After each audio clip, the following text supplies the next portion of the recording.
നമുക്കപ്പോൾ മലയാള സെക്ഷൻ തുടങ്ങാം. എല്ലാവർക്കും എൻ്റെ നമസ്കാരം. ഇന്ന് IFPHന്റെ 1990 ദിനമാണ്. നമ്മുടെ പ്രതിദിന വെബിനാർ സെക്ഷൻ തുടങ്ങിയിട്ട്, അത് മലയാളത്തിൻ്റെത്. അപ്പോൾ ഇന്നത്തെ സെക്ഷൻ തുടങ്ങുന്നതിന് മുന്നേറ്റ് ആദ്യമായിട്ട് നമുക്ക് ഇന്നത്തെ ഈ ഒരു ദിവസം നമുക്കായി ഒരുക്കി തന്ന ഈശ്വരനെ ധ്യാനിച്ചുകൊണ്ട് ഒരു നിമിഷം തമ്പുരാനെ സ്മരിക്കാം. ഇന്നത്തെ നമ്മുടെ ക്ലാസ് നയിക്കുന്നത് നമ്മുടെ ഏറ്റവും പ്രിയങ്കരിയായ ജോളി മാഡം ആണ്. അപ്പൊ ഡോക്ടർ ജോളി ജനാർദ്ദനൻ മാഡത്തിനെ കുറിച്ച് എല്ലാവർക്കും അറിയാം.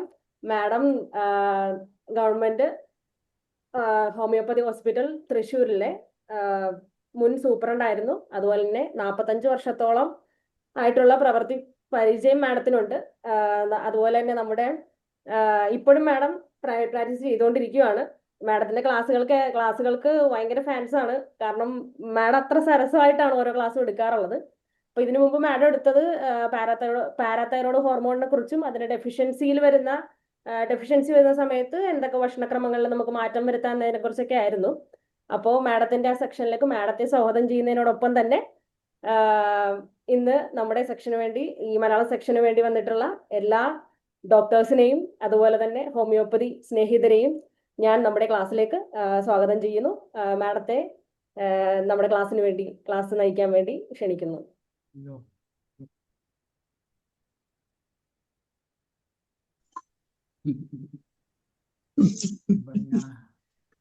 നമസ്കാരം. ഡോക്ടർ ഉണ്ടല്ലോ ഇന്ന്. നമസ്കാരം. നമസ്കാരം ഡോക്ടർ. സാറുണ്ട് ഇവിടെ. ഇംഗ്ലീഷ് സഞ്ജിത, നമ്മളെ മേരിക്കുട്ടി മാഡവും ശൈലാജിയൊക്കെ ഇവിടെ ഉണ്ടോ? എന്തായാലും ഇന്ന് അഞ്ജിത ഈ അവർക്ക് ഒപ്പം വന്നതിൽ വളരെയധികം സന്തോഷം. വളരെ സന്തോഷം. നമ്മള് കഴിഞ്ഞ ക്ലാസ്സില് നമ്മള് ഹൈപ്പോ പാരാതൈറോയിഡിസമാണ് പറഞ്ഞത്. ഓർമ്മയുണ്ടാ അഞ്ജു? ഹൈപ്പോ പാരാതൈറോയിഡിസമാണ് പറഞ്ഞത്. അപ്പോ ഹൈപ്പോ പാരാതൈറോയിഡിസിൽ നമ്മൾ എന്താണ് പറഞ്ഞത്? എപ്പോഴും കാൽസ്യം കുറയും, ഫോസ്ഫറസ് കൂടും, അങ്ങനെയാണ് പറഞ്ഞത്. വളരെ കുറച്ചെടുക്കുള്ളൂ. വളരെ സാവധാനം എടുക്കേണ്ട ടോപ്പിക്കാണ്. ബേസ് ആണ് കൊടുക്കുന്നത്. ഇത് ഒരു ഡിസീസിന്റെ ഡിസ്ക്രിപ്ഷൻ അല്ല, ഇത് അതിനേലും ഒരു ബേസ് ആണ്. ഈ ബേസ് നമ്മൾക്ക് അതിനെ ഇവാലുവേറ്റ് ചെയ്യാൻ പറ്റും. ഒരു ബ്ലഡ് റിപ്പോർട്ട് എങ്ങനെ ഇവാലുവേറ്റ് ചെയ്യണം എന്നുള്ളതിന് ഇത്രയും കാര്യങ്ങൾ അറിഞ്ഞിരിക്കണം. ഒരു ബ്ലഡ് റിപ്പോർട്ട് ഒരു പേഷ്യന്റ് കൊണ്ടുവന്നാൽ അത് എന്താണെന്ന് അറിഞ്ഞിരിക്കണം. അതുകൊണ്ടാണ് നമ്മൾ ഇത്രയും തൈറോയ്ഡ് ക്ലാസ്സുകൾ എടുത്തു കൊടുത്തത്. ഒരു തൈറോയ്ഡ് എങ്ങനെ ഇവാലുവേറ്റ് ചെയ്യാമെന്നാണ് അല്ലേ? ഇപ്പൊ ഇവിടെ നമ്മൾ കഴിഞ്ഞ ക്ലാസ്സിൽ ഹൈപ്പോ പാരാതൈറോയ്ഡാണ് പറഞ്ഞത്. ഹൈപ്പോ പാരാതൈറോയ്ഡിൽ കാൽസ്യം എപ്പോഴും കുറഞ്ഞിരിക്കും അല്ലെ? എന്തുകൊണ്ടാണ് കുറഞ്ഞിരിക്കുന്നത്? വെരി സിമ്പിൾ ആണ്. പാരാതൈറോയ്ഡ് ഹോർമോൺ ആണ് വൈറ്റമിൻ ഡിയെ പോലും, വൈറ്റമിൻ ഡി, കാൽസ്യം, ഫോസ്ഫറസ്, ഈ 3 ഇമ്പോർട്ടന്റ് വൈറ്റൽ ഓർഗൻസിനെ gastro intestinal tract, gastro abdomen അല്ല, ഇൻഡസ്റ്റൈനും സ്റ്റൊമക്കും, ഈ 2 സ്ഥലത്തുനിന്നും ഇവരെ അബ്സോർബ് ചെയ്യണമെങ്കിൽ പാരാതൈറോയ്ഡ് ഹോർമോൺ വേണം. അപ്പോ എന്തുമാത്രം ഇമ്പോർട്ടന്റ് ആണ് പാരാതൈറോയ്ഡ് ഹോർമോൺ. പ്രത്യേകിച്ച് എല്ലുകളുടെ മെറ്റബോളിസം വരെയും നടക്കണം. എന്നിട്ടും നമ്മൾ ഈ സബ്ജക്റ്റിനെ ഡിസ്കസ് ചെയ്യുന്നില്ല. പാരാതൈറോയ്ഡ് എന്ന് മാത്രം പറഞ്ഞ് ഞാൻ പോലും കേൾക്കാറില്ല. ഞാൻ തന്നെ ഇപ്പോ ഇത് ഇത്രയും എലാബറേറ്റ് ആയി പറയാനുള്ള കാരണം നമ്മുടെ ജയചന്ദ്രൻ സാർ ചോദിച്ചു, പാരാതൈറോയ്ഡില് എന്താണ് ഹൈപ്പോ പാരാതൈറോയ്ഡില് ഒഴിവാക്കേണ്ടതെന്ന്. ഒറ്റ വാക്കിലാണ് ഞാൻ പറഞ്ഞത്, റെഡ് മീറ്റ്. എന്നിട്ടും ആരും റെഡ് മീറ്റ് എന്തുകൊണ്ട് ഒഴിവാക്കിയെന്ന് ചോദിച്ചില്ല. അപ്പൊ ഞാൻ നമ്മുടെ പ്രിയപ്പെട്ട ഗണേഷ് ഡോക്ടറോട് സാറിനോട് പറഞ്ഞു, ഈ റെഡ് മീറ്റ് എന്തുകൊണ്ടാണെന്ന് ചോദിച്ചാലേ ഇത്രയും വലിയ ടോപ്പിക്കിന്റെ വാതിൽ തുറയൂ. അപ്പൊ റെഡ് മീറ്റ് എന്ന് പറഞ്ഞാൽ ഫോസ്ഫറസിന്റെ റിച്ചസ്റ്റ് സോഴ്സ് ആണ്. അപ്പോൾ ഹൈപ്പോയിൽ എന്താണ് സംഭവിച്ചത്? കാൽസ്യം കുറയുന്നു അല്ലെ? പാരാതൈറോയ്ഡ് ഹോർമോണിന് ഇൻഡസ്റ്റൈനിൽ നിന്നും കാൽസ്യം, ഫോസ്ഫറസ് ഇവയെ വലിച്ച് എടുക്കാൻ ഉള്ള ഒരു കഴിവ് കുറഞ്ഞു നിൽക്കുന്നു. പക്ഷേ അതിൽ ഒരു കാര്യം എന്ന് വെച്ചാൽ ഈ ഹൈപ്പോതൈറോയിഡിസത്തിൽ ഹൈപ്പറാണ് ഞാനിപ്പോ എടുക്കാൻ പോണത്. കാൽസ്യം കുറഞ്ഞാലും ഫോസ്ഫറസ് വലിച്ചെടുക്കും. അപ്പൊ എന്താണ് കുഴപ്പം? ഫോസ്ഫറസ് ബോഡിയിലോട്ട് കുറച്ചെങ്കിലും കയറുമ്പോൾ അത് ആവശ്യത്തിൽ കഴിഞ്ഞാൽ അത് കിഡ്നിക്ക് പുറന്തള്ളണം അല്ലെ? പുറന്തള്ളിക്കളയണം. ഫോസ്ഫറസിനെ ഒരു ലിമിറ്റ് കഴിഞ്ഞ് വെക്കാൻ പറ്റൂല. പക്ഷേ പാരാതൈറോയ്ഡ് ഹോർമോൺ കുറഞ്ഞു നിൽക്കുമ്പോൾ കാൽസ്യം വലിച്ചെടുക്കാനും പറ്റൂല. കിഡ്നിയിൽ കൂടി ഫോസ്ഫറസിനെ പുറന്തള്ളണമെങ്കിലും പാരാതൈറോയ്ഡ് ഹോർമോൺ വേണം. അതുകൊണ്ടാണ് അവിടെ ഫോസ്ഫറസ് അക്യൂമുലേറ്റ് ചെയ്യണത്. പുറന്തള്ളാനുള്ള കഴിവ് പാരാതൈറോയ്ഡ് ഹോർമോണിന് മാത്രമേ ഉള്ളൂ. അപ്പോൾ കിഡ്നിയിൽ കൂടി പുറന്തള്ളിക്കളയേണ്ടത് ബോഡിയിൽ അക്യൂമുലേറ്റ് ചെയ്യും. അപ്പോൾ നമ്മൾ ആ കണ്ടീഷനിൽ ഈ ഹൈ ഫോസ്ഫറസ് ലെവലുള്ള ഭക്ഷണ സാധനങ്ങളായ ഇറച്ചി, റെഡ് മീറ്റ് എന്ന് ഞാൻ അന്ന് തന്നെ ഞാൻ പറഞ്ഞു, പാല് കുടിക്കുന്ന മൃഗങ്ങളാണ് റെഡ് മീറ്റ് എന്ന് പറഞ്ഞാൽ. പാല് കുടിക്കുന്ന മൃഗങ്ങൾ, പശു മുതല് ആട് അല്ല. എന്നാ കോഴി ഒരു പാല് കുടിക്കുന്ന മൃഗമല്ല. അതുകൊണ്ട് കോഴീനെ റെഡ് മീറ്റ് എന്ന് നമ്മൾ പറയൂല അല്ലേ? അതാണ് പ്രശ്നം. റെഡ് മീറ്റ് ഒക്കെ എന്താന്ന് അറിഞ്ഞിരിക്കണം. അതിപ്പോ എല്ലാവർക്കും അറിയാം, എന്നാലും ഇത് ബേസ് ആണ് കേട്ടോ. അപ്പൊ റെഡ് മീറ്റ് ഒന്നും കഴിക്കാൻ പാടില്ല. പിന്നെ എല്ലാ പ്രിസർവേറ്റീവ്സും ഒഴിവാക്കണം. അത് ഹൈപ്പറിലായാലും ഹൈപ്പോയിലായാലും പ്രിസർവേറ്റീവ്സ് ഒഴിവാക്കണം. അപ്പോ എങ്ങനെ ഒരു മര്യാദയ്ക്ക് ജീവിക്കാം എന്നുള്ളതാണ് നമ്മളിവിടെ പറയുന്നത്. നമ്മുടെ ബോഡി എന്ന് പറഞ്ഞാൽ ഒരു കെമിക്കൽ ഫാക്ടറിയാണ്. അത് ഒരു സെൻസ് വെച്ച് പ്രവർത്തിച്ചുകൊണ്ടിരിക്കണം. അല്ലെങ്കിൽ ഒരു AI അല്ലെ? ഇന്നത്തെ AI നമ്മുടെ ബോഡിയിൽ പണ്ടേ ഉണ്ട്. ആർട്ടിഫിഷ്യൽ ഇന്റലിജൻസ് വെച്ചിട്ടാണ്. ഇപ്പൊ നമുക്ക് ആർട്ടിഫിഷ്യൽ ഒന്നും വേണ്ട, ദൈവം തന്നൊരു ഇന്റലിജൻസ് വെച്ചിട്ടാണ്. പക്ഷേ അത് പ്രവർത്തിക്കുമ്പോൾ അതിനെ ദ്രോഹിക്കുന്ന വിധത്തിൽ ഓരോ മനുഷ്യനും പെരുമാറുമ്പോഴാണ് ഈ ആശുപത്രികൾ ഇങ്ങനെ നിറഞ്ഞു കവിയുന്നത്. കാരണം കഴിക്കാൻ പാടില്ലാത്ത ഫുഡ് ഒന്നെങ്കിൽ അറിവില്ലായ്മ കൊണ്ടായിരിക്കും, അല്ലെങ്കിൽ അറിഞ്ഞുകൊണ്ടായിരിക്കാം. പക്ഷെ ഈ പാരാതൈറോയ്ഡ് പ്രോബ്ലംസ് തൈറോയിഡിന്റെ പോലെ ഡിസ്കസ് ചെയ്യപ്പെടുന്നില്ല. പക്ഷേ നമ്മൾ മരുന്ന് കൊടുക്കുന്നുണ്ട് ഇനി അറിയാതെയാണെങ്കിലും. ട്രമേഴ്സ് അല്ലെ? കൈകാല് കോച്ചി പിടിക്കും, വലിച്ചു പിടിക്കും. എന്താണ് മരുന്ന് കൊടുക്കുന്നത്? കൈകാലൊക്കെ കോച്ചി പിടിക്കുന്നു. ക്രാംസ് ആണ്. ചൂടുവെള്ളം കൊണ്ട് കുറയും. വയറുവേദന, അഗോണൈസിങ് പെയിൻ. എന്താണ്? മാഗ്നീഷ്യം ഫോസ് അല്ലേ? മാഗ്ഫോസിന്റെ അതിന്റെ ഇൻഗ്രീഡിയന്റ് ആണ് പാരാതൈറോയിഡിന്റെ. മഗ്നീഷ്യവും ഫോസ്ഫറസും കാൽസ്യവും വൈറ്റമിൻ ഡിയുടെയും ഒരു കളിയാണ് ഇവിടെ. ഒരെണ്ണം കുറഞ്ഞ പാലി, ഒരെണ്ണം കൂടിയാല് കഴിഞ്ഞു. അപ്പൊ എന്തുമാത്രം നമ്മൾ ഒരു ഭക്ഷണത്തിൽ ശ്രദ്ധിക്കണം എന്നാണ് നമ്മൾ ആലോചിക്കുന്നത്. നമ്മൾ അറിയണില്ല.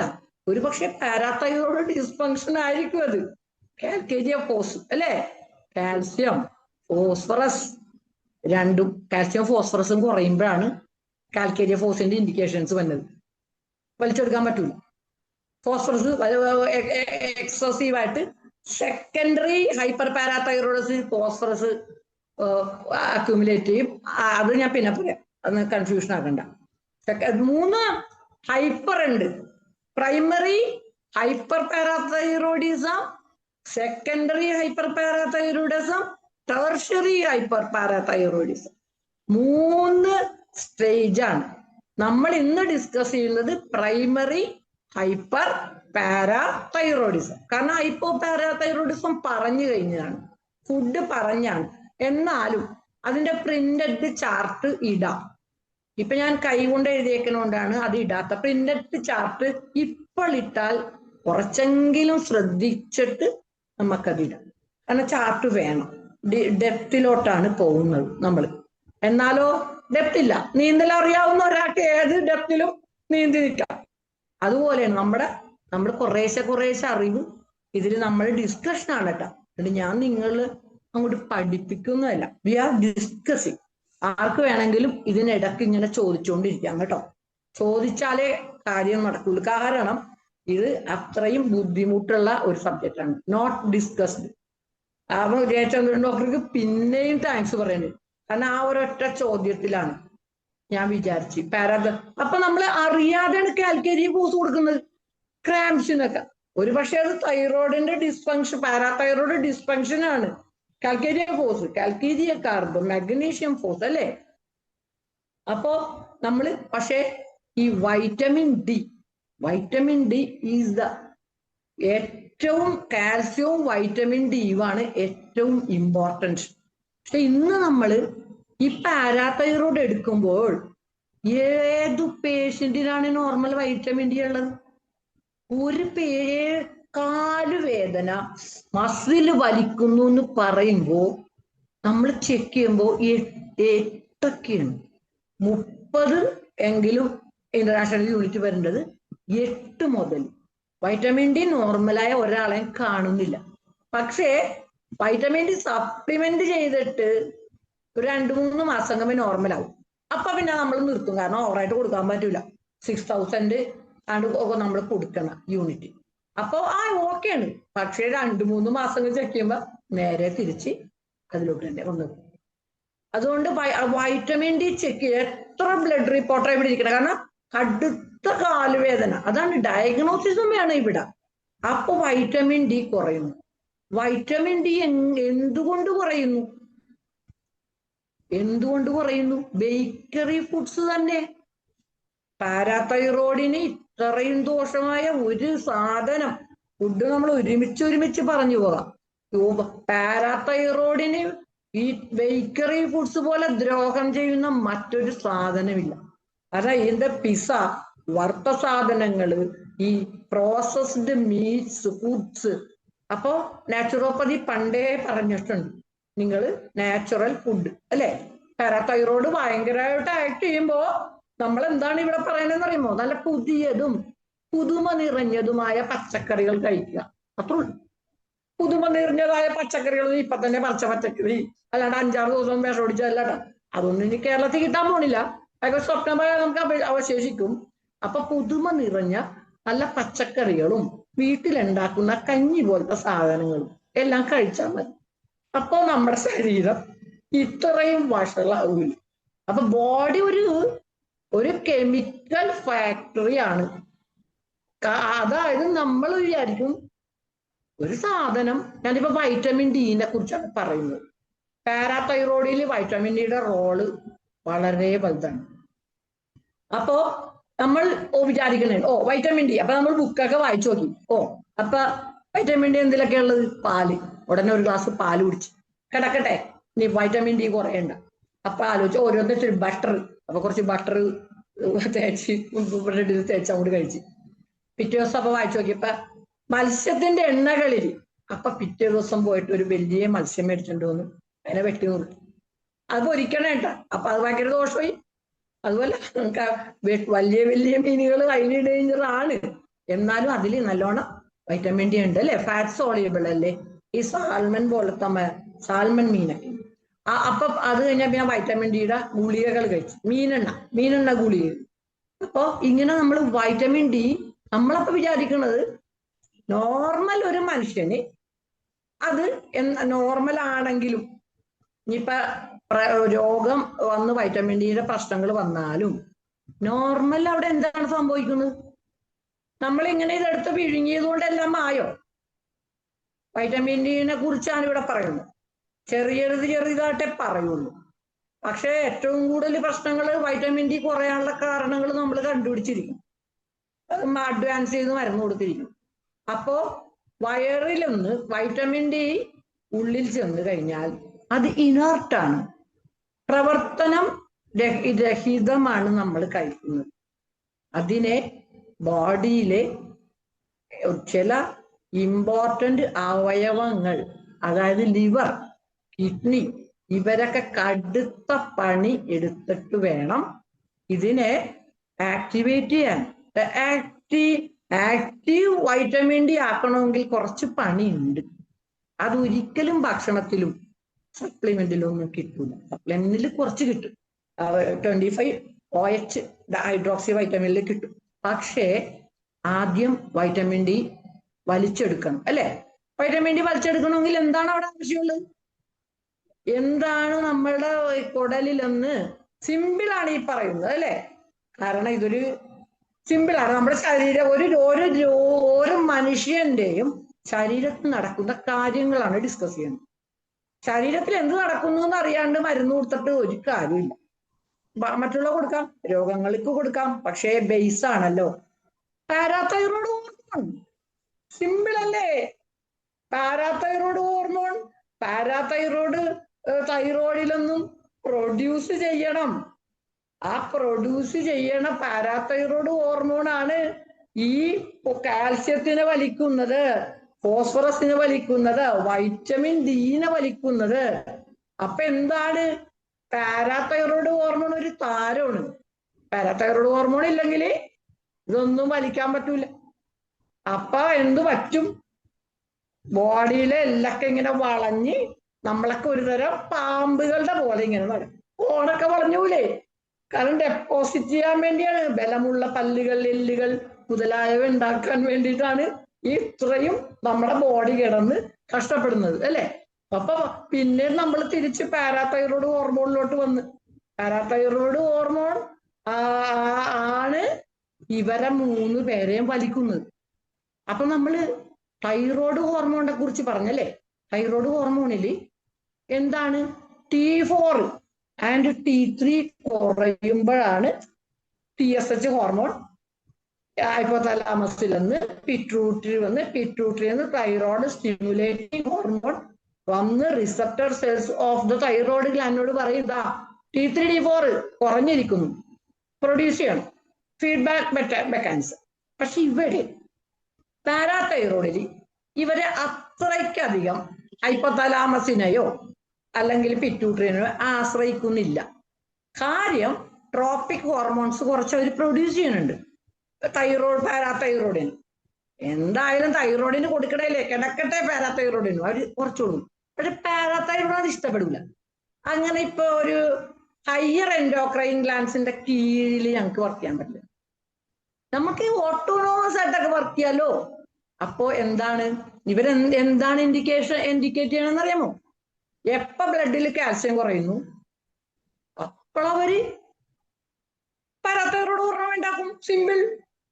അപ്പൊ അവർക്ക് വലിയ ഹയർ അതോറിറ്റീസിന്റെ യാതൊരു സഹായവും വേണ്ട. പക്ഷെ നമ്മള് തൈറോയിഡിന് അത് വേണം. ഇവരാ പാരാതൈറോയിഡിന്റെ പിന്നെ ഇപ്പൊ തലാമസിന്റെ പിറ്റ്യൂട്ടറിയുടെ ഒന്നും ട്രോപ്പിക് ഹോർമോൺസ് ഒന്നും അത്രയധികം സെൻസ് ആക്കി എടുക്കില്ല. ഇവരുടെ സെൻസ് എപ്പോ ബ്ലഡിൽ കാൽസ്യം കുറയുന്നോ അപ്പൊ പാരാതൈറോയ്ഡ് ഹോർമോൺ റിലീസ് ചെയ്ത് കാൽസ്യം കാൽസ്യത്തിനെ വലിച്ചെടുത്ത് വൈറ്റമിൻ ഡി ഹെൽപ്പോടുകൂടി വലിച്ചെടുത്തു, ഫോസ്ഫറസിനെ അത്യാവശ്യം വലിച്ചെടുത്തു ബ്ലഡ് സ്ട്രീമിലോട്ട് കൊണ്ടുവരും. ഈ ബ്ലഡ് സ്ട്രീമിലോട്ട് കൊണ്ടുവന്നിട്ടാണ് ഈ കാൽസ്യം ഈ എല്ലാ സ്ഥലത്തും ഓരോ ഫങ്ഷനാണ്. മസിൽസിന്റെ, പേശികളുടെ ബലം, ഹാർട്ടിന്റെ ബലം, അങ്ങനെ എല്ലാം ഇവര് ചെയ്യണം. കാൽസ്യത്തിന്റെ ഏറ്റവും ഇമ്പോർട്ടൻ്റ് ആയിട്ടുള്ള ഫങ്ഷൻ തന്നെ ബോണിനെ, പല്ലിനെയൊക്കെ കാൽസ്യവും ഫോസ്ഫറസും കൂടി ചേർന്ന് ഒരു മിക്സായി അവര് ബോണിൽ ഫിക്സ് ചെയ്യും. ഒന്നാമത്തെ കാര്യം മാത്രം. അപ്പൊ വൈറ്റമിൻ ഡി എന്ത് ചെയ്യും? ഇനേർട്ടാണ്. അവർക്ക് അങ്ങനെ ആക്ഷൻ ഇല്ല. അത് കാൽസ്യം എന്ന് പറഞ്ഞാൽ ഫ്രീ അയോണൈസ്ഡ് കാൽസ്യം, അവർക്ക് നേരെ ആക്ഷൻ ഉണ്ട്. നേരെ ഫ്രീ അയോണൈസ്ഡ് കാൽസ്യം ബ്ലഡിലോട്ട് വലിക്കാം ഭക്ഷണത്തിൽ നിന്ന്. പക്ഷെ വൈറ്റമിൻ ഡിക്ക് അങ്ങനത്തെ ഒരു കഴിവില്ല. വൈറ്റമിൻ ഡി എന്താണ്? നമ്മൾ പറയുന്ന കാൽസിഫെറോൾ. വൈറ്റമിൻ ഡിയുടെ ശാസ്ത്രീയ നാമം, സയന്റിഫിക് നാമം കാൽസിഫെറോൾ എന്നാണ്. ഇത് ഞാൻ ചാർട്ട് ഇടാം കേട്ടോ, ഇപ്പോഴൊന്നും ഇട്ട് തരില്ല. ഈ ഞാൻ ചാർട്ട് ഇട്ടാൽ നിങ്ങൾ ചാർട്ട് നോക്കി പിന്നെ നിങ്ങൾ കിടന്ന് ഉറങ്ങും. കാരണം സമയം ലേറ്റ് ആവേണം. അപ്പൊ ഓർക്കും ഇപ്പൊ ഇത് കേട്ടിരിക്കണ നേരത്തിൽ കിടന്ന് ഉറങ്ങി ചാർട്ടൊക്കെ ഉണ്ടല്ലോ. അപ്പൊ ഞാൻ ഓർത്ത് അങ്ങനെ ഉറങ്ങണ്ട, ഇത്തിരി നേരം കേട്ടൊക്കെ ഇരുന്നിട്ട് ഉറങ്ങിയ മതി. അപ്പൊ വൈറ്റമിൻ ഡി കാൽസിഫെറോൾ ആണ്. കാൽസിഫെറോൾ എന്നാണ് അതിന്റെ ശാസ്ത്രീയ നാമം. അപ്പൊ കാൽസിഫെറോൾ എന്ന് കേട്ട് ഞെട്ടരുത്, ദൈവമേ ഞാൻ കാൽസിഫെറോൾ ഇതുവരെ കേട്ടിട്ടില്ലല്ലോ. അങ്ങനെ സിമ്പിൾ സാധനങ്ങളാണ്. അപ്പൊ നമ്മള് അതായത് ലൊമേന്റം പിന്നെ മദൻ മോഹൻ സാറ് ക്ലാസ് എടുത്തപ്പോൾ ലൊമേന്റം ടിഞ്ചർ എന്ന് പറയുമ്പോ സാറ് ഞങ്ങൾ ഇത് ഈ ടിഞ്ചർ ജീവിതത്തിൽ കേട്ടിട്ടില്ല. എന്റെ ദൈവം ഇത് ഇവിടെ ഇരിക്കണ ഏത് ബുക്കിലാണ് എന്നൊക്കെ സാറ്. അത് ക്യാരറ്റ് ആണ്, ക്യാരറ്റ്. എന്റെ അമ്മയെ സമാധാനം.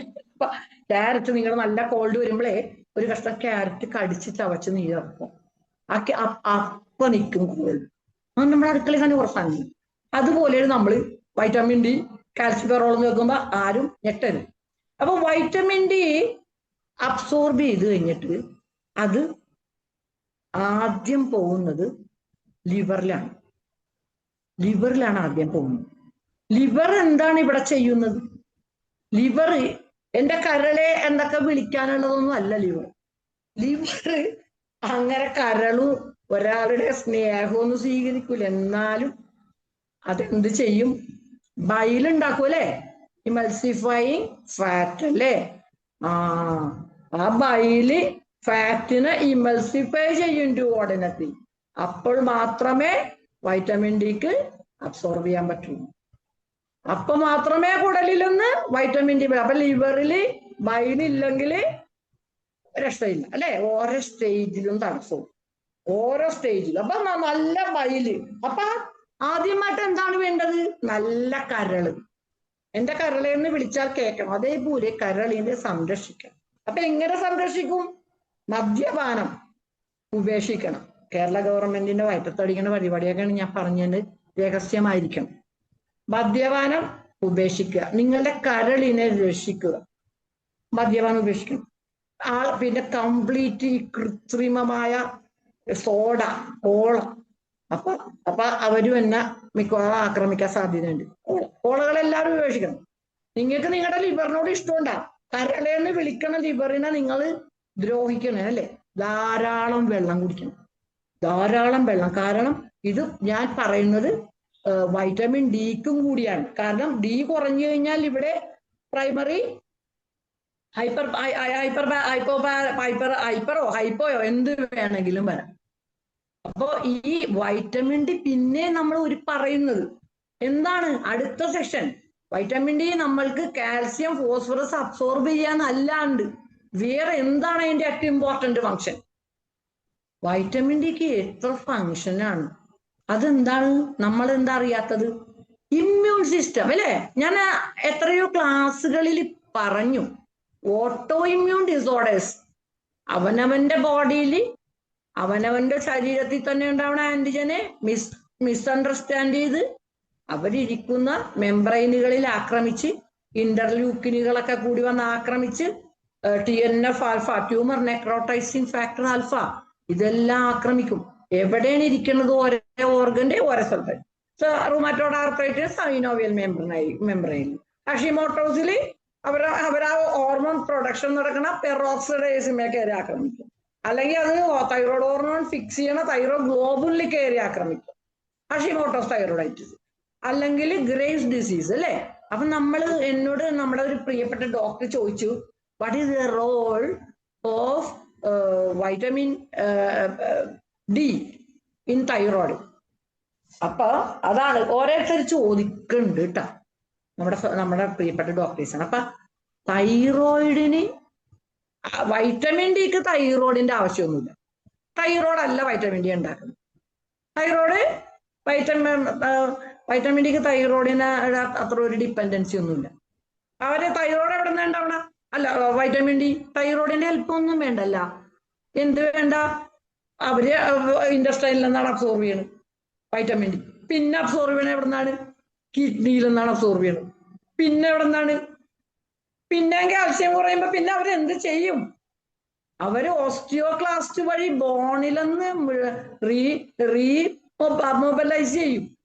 എല്ലിലെന്നാണ് കാൽസ്യം വലിക്കണ ബോഡി. അപ്പൊ എല്ലൊരു റിസർവ് ആണ്. അപ്പൊ എപ്പ ആവശ്യം വരുന്നു, ഭക്ഷണത്തിൽ കാൽസ്യം കിട്ടിയില്ല, പോട്ടെ, എല്ലിലല്ലേ ഇരിക്കണ, കുറെ എല്ലിന്റെ ഇങ്ങോട്ട് വലിക്കും, പിന്നെ ഫുഡിൽ വരുമ്പോ അവർ എല്ലിലോട്ട് കയറ്റും. മനസ്സിലായില്ലേ? അതാണ്, അത് സ്റ്റോറാണ് നമ്മുടെ ബോൺ. എക്സസ് ഉണ്ടാക്കി വെച്ചിരിക്കുന്നത് എപ്പോ വേണമെങ്കിലും അതിനെ ഓസ്റ്റിയോക്ലാസ്റ്റ് വഴി വിഘടിപ്പിച്ച് നേരെ ബ്ലഡിലോട്ട് കയറ്റും. അപ്പൊ റിച്ചസ്റ്റ് സോഴ്സുകളാണ് ബോൺ. കിഡ്നിയിലെന്ന് അവര് അരിക്കുന്ന കാൽസ്യം തിരിച്ചു പിടിക്കും. കാൽസ്യം കുറഞ്ഞു കഴിഞ്ഞാൽ കാൽസ്യം പൊയ്ക്കോട്ടെ കിഡ്നി കൂടുന്ന, പക്ഷേ എപ്പോ എമർജൻസി വന്നോ അപ്പൊ കിഡ്നിക്ക് ഇൻഡിക്കേഷൻ കൊടുക്കും, നോ, ഇനി എക്സ്ക്രീഷൻ വേണ്ട, തിരിച്ച് ബ്ലഡിലോട്ട് കയറ്റിക്കൊള്ളൂ. എങ്ങനെയുണ്ട്? എത്ര സുന്ദരമായ മെക്കാനിസമാണ് ബോഡി നടത്തുന്നത്. നമ്മൾ സ്വപ്നത്തിൽ വിചാരിച്ചിട്ടുണ്ടായി. പിന്നെ ഇതൊക്കെ കണ്ടുപിടിച്ചവരെയും നമസ്കരിക്കുന്നുണ്ട്. ഇതൊക്കെ നമ്മൾ ഇരുന്ന് ബുക്കിലിരുന്ന് വെറുതെ വായിച്ചാ പോരെ, ഇതൊക്കെ എന്തോ ഒരു ജന്മം പാഴാക്കി കണ്ടുപിടിക്കണേണ്. അത്രയും വൈദ്യശാസ്ത്രത്തിന്റെ മഹാരഥന്മാരെ നമസ്കരിക്കണേ. കാരണം അവര് ലൈഫ് കളഞ്ഞിട്ടാണ് ഇതൊക്കെ കണ്ടുപിടിക്കുന്നത്. ഓരോ കണ്ടുപിടുത്തവും നോബൽ സമ്മാനത്തിന് അർഹമാണ്. തൈറോയിഡിന് എന്തൊക്കെ കണ്ടുപിടിച്ചാൽ മുഴുവനും നോബൽ സമ്മാനം കൊടുത്തിട്ടുണ്ട്. കാരണം അത്രയ്ക്കും വൈറ്റലാണ്. അപ്പോ വൈറ്റമിൻ ഡി തൈറോയിഡിന് ആവശ്യമില്ല, പക്ഷെ തൈറോയിഡിന് വൈറ്റമിൻ ഡി ആവശ്യമുണ്ട്. Thyroid wants vitamin D for what? Auto immune disorders ആണ് ഏറ്റവും കൂടുതൽ തൈറോയിഡിനെ ബാധിക്കുന്നത്. ഇമ്മ്യൂൺ സിസ്റ്റത്തിനെ സ്മൂത്ത് ആക്കാൻ വൈറ്റമിൻ ഡി പോലെ ഒരു ഹോർമോൺ ഇല്ല. ഇമ്മ്യൂൺ സിസ്റ്റം ആക്രമിച്ച് കയറി ഇന്റർലൂക്കിനും TNF നെക്രോട്ടൈസിങ് ആൽഫയും സൈറ്റോകൈനുകളാണ് അവരൊക്കെ. സൈറ്റോകൈൻ എന്ന് പറഞ്ഞാൽ കടുത്ത പെയിൻ. CRP എപ്പോഴും നമ്മൾ CRP നോക്കണം, സർക്കുലേറ്റിംഗ് റിയാക്റ്റീവ് പ്രോട്ടീൻ. ഓരോ കോശത്തിലും സർക്കുലേറ്റ് ചെയ്ത് ആക്രമിക്കണം. അല്ലാണ്ട് ഒരു ഇമ്മ്യൂൺ സിസ്റ്റത്തിന്റെ ഫോക്കസിൽ നിൽക്കാതെ അവര് ബോഡിനെ ഇമ്മ്യൂൺ മീഡിയേറ്റഡ് ആണ് സർക്കുലേറ്റിംഗ് റിയാക്റ്റീവ് പ്രോട്ടീൻ. നമ്മൾ എപ്പോഴും റുമറ്റോയ്ഡ് ആർത്രൈറ്റിസ് നോക്കുമ്പോ CRP നോക്കും. കാര്യം എന്താണ്? ഈ CRP റുമറ്റോയ്ഡ് ആർത്രൈറ്റിസിന്റെ സൈനോവിയൽ മെംബ്രെയിനെ മാത്രമല്ല തകർക്കണത്. അത് അവിടെ വന്നു കഴിഞ്ഞാൽ ഈ CRP ആണ് ഈ സിസ്റ്റം മൊത്തം. Systemic body as a whole. അതാണ് നമ്മൾ പറയുന്നത്. ഓട്ടോ ഇമ്മ്യൂൺ ഡിസോർഡേഴ്സ് എല്ലാം ബോഡി ആസ് എ ഹോൾ ആക്രമിക്കുന്ന എന്താണ്? ഇങ്ങനെ ഇമ്മ്യൂൺ മീഡിയേറ്റ് സർക്കുലേറ്റിംഗ് പ്രോട്ടീൻസ് ആണ് അവിടെ ഉണ്ടാക്കുന്നത്. അപ്പോ വൈറ്റമിൻ ഡി നോർമൽ, നല്ല കണ്ടീഷനിൽ ആവശ്യമുള്ള വൈറ്റമിൻ ഡി ബോഡിയിൽ എന്നും നിലനിർത്തണം. അപ്പോ ഇമ്മ്യൂൺ സിസ്റ്റം സ്മൂത്ത് ആവും. കാരണം അവരെ മോഡിഫൈ ചെയ്യാനും അതുവരെ ഓവർ ആക്ഷനെ സൗമ്യമായിട്ട് തടയാനും ഇത്രയും നല്ല അതുകൊണ്ടാണ് നമ്മളതിനെ ഹോർമോൺ എന്നും കൂടി പറയുന്നത്. അതൊരു ന്യൂട്രിയന്റ് ആണ്, എന്നാലോ അതൊരു ഹോർമോണാണ്. എങ്ങനെയാണ് ഹോർമോൺ കൺവേർട്ട് ചെയ്യണത്? അതാണ് ഇപ്പൊ നമ്മൾ പറയുന്നത്. ന്യൂട്രിയന്റ് ആയിട്ടാണ് ഭക്ഷണം വയറ്റിൽ ചെല്ലുന്നത്, വലിച്ചെടുക്കും, ലിവറിലോട്ട് ചെല്ലും അല്ലേ? ലിവറിൽ ചെന്നിട്ട് ഇത് ഞാൻ ചാർട്ട് ആക്കാം. അങ്ങനെ ഒരു ഭയങ്കര ഭീകരമായ ഒരു കൺഫ്യൂഷൻ ഒന്നും ഉണ്ടാക്കണ്ട. പക്ഷേ ചാർട്ട് വേണ്ടി വരും. കാരണം നമ്മൾ കഴിക്കുന്ന വൈറ്റമിൻ ഡി അല്ലേ, 2 തരത്തിലാണ് നമ്മൾ കഴിക്കുന്നത്. എങ്ങനെയൊക്കെയാണ് വൈറ്റമിൻ ഡി 2 തരമാകണം? നമ്മൾ വൈറ്റമിൻ ഡി കഴിക്കണേ. അപ്പൊ എങ്ങനെ 2 തരം വൈറ്റമിൻ ഡി നമ്മൾ കഴിക്കുന്നു?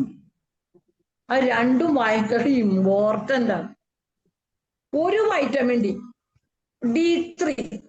D3 ആണ്, അതായത് കോളികാൽസിഫെറോൾ. വൈറ്റമിൻ D3 എന്ന് പറഞ്ഞാൽ മൃഗങ്ങളിൽ നിന്ന് വരുന്ന വൈറ്റമിൻ ഡി ആണ്. അതാണ് 2 വൈറ്റമിൻ ഡി ഉണ്ട്. അത് അറിഞ്ഞിരിക്കണം, ഡോക്ടേഴ്സ് അറിഞ്ഞിരിക്കണം. വൈറ്റമിൻ D3 മൃഗങ്ങളിൽ നിന്നും, വൈറ്റമിൻ D2 2 എർഗോ കാൽസിഫെറോൾ ആണത്. എർഗോ കാൽസിഫെറോള് എവിടെ നിന്ന് വരുന്നു? പച്ചക്കറികളിൽ നിന്നും അല്ലേ? അപ്പൊ D3 എന്ന് പറഞ്ഞാൽ മൃഗങ്ങളിൽ നിന്നും, D2 എന്ന് പറഞ്ഞാൽ പച്ചക്കറികളിൽ നിന്നും അല്ലേ? അതിന്റെ സോഴ്സ് സസ്യങ്ങളാണ്. D3 കാൽസിഫെറോൾ അല്ലേ, കോളികാൽസിഫെറോൾ മൃഗത്തിൽ നിന്നും. അത് നമ്മൾ 2 തരത്തിൽ കഴിക്കുന്നു എന്ന് മാത്രമേ ഉള്ളൂ. പക്ഷെ ഇവര് 2 പേരും കുഴപ്പമില്ല, 2 തരവും ബോഡി സ്വീകരിക്കുമെങ്കിലും കൂടുതൽ നല്ലത് വൈറ്റമിൻ D3 ആണെന്നാണ് പറയുന്നത്. കാരണം ലോങ് ലാസ്റ്റിങ് നിൽക്കും വൈറ്റമിൻ ഡി. മൃഗങ്ങളിൽ നിന്നും കിട്ടുന്ന വൈറ്റമിൻ ഡി ആണ് കുറച്ചും കൂടി നല്ലത്. സസ്യങ്ങളിൽ നിന്ന് ഷോർട്ട് ആക്ടിങ് ആണ്. അപ്പൊ നമ്മുടെ ലിവറിൽ ചെന്നിട്ട് ഇവരെന്ത് ചെയ്യും? 25 ഹൈഡ്രോക്സി വൈറ്റമിൻ ഡി നമ്മൾ ലാബുകളിൽ പരിശോധനക്കുള്ള പ്രിസ്ക്രിപ്ഷൻ അല്ല റിക്വസിഷൻ പാഡിൽ എഴുതിയേക്കുന്നത് ശ്രദ്ധിച്ചിട്ടുണ്ടോ? 25 ഹൈഡ്രോ OH ഡി എന്നാണ്. 25 OH വൈറ്റമിൻ ഡി, അതായത് എന്താണ്? ഹൈഡ്രോക്സി വൈറ്റമിൻ ഡി അല്ലെ. 25 എന്ന് എഴുതിയിട്ട് ഹൈഡ്രോക്സി വൈറ്റമിൻ ഡി എന്നാണ് എഴുതിയേക്കുന്നത്. ലാബ് റിപ്പോർട്ട്സ് നോക്കിയോ, ലാബിലെ റിക്വസിഷൻ സ്ലിപ്പിൽ അത് ലിവറിലത്തെ വൈറ്റമിൻ ഡി ആണ് അളക്കുന്നത് നമ്മൾ. ആ വൈറ്റമിൻ ഡി നമ്മൾ എന്താണ് പറയണത്? കാൽസിഡോൾ. ലിവറിൽ നിന്നും ഈ ഇനർട്ടായിട്ടുള്ള വൈറ്റമിൻ ഡിനെ പ്രോസസ് ചെയ്ത് 25 OH വൈറ്റമിൻ ഡി ആക്കുന്ന ആ വൈറ്റമിൻ ഡി നമ്മൾ പറയുന്നത് ആദ്യം കാൽസിഫെറോൾ ആണ്. കാൽസിഫെറോളിനെ കാൽസിഡോൾ ആക്കും. എവിടെ വെച്ച്? ലിവറിൽ വെച്ച്.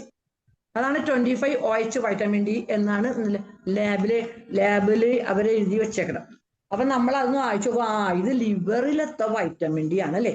പക്ഷേ അതുകൊണ്ട് പൂർണ്ണമാവുന്നില്ല. ഇവർക്ക് ആക്ഷൻ തുടങ്ങണമെങ്കിൽ ഇവരെ എന്ത് ചെയ്യണം? ബ്ലഡിലോട്ട് പിന്നെയും കയറ്റും.